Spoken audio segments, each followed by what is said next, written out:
Τσαρτσαρής.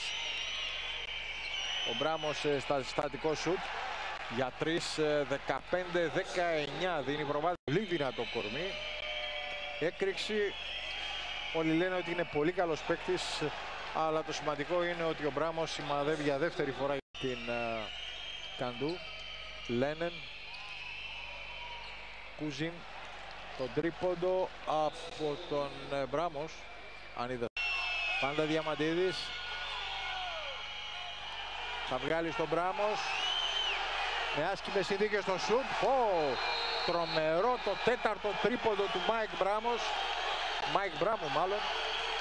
4 στα 4 και ο Παναθηναϊκός προηγείται με 4. 50-54.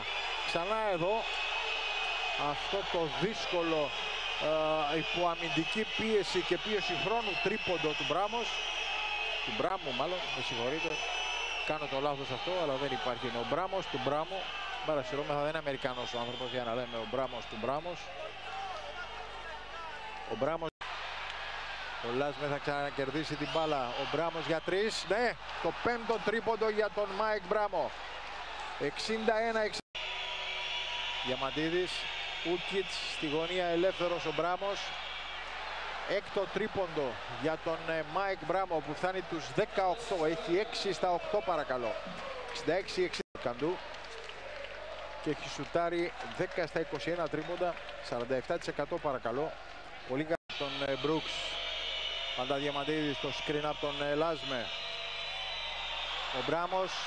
Νέο τρίποντο.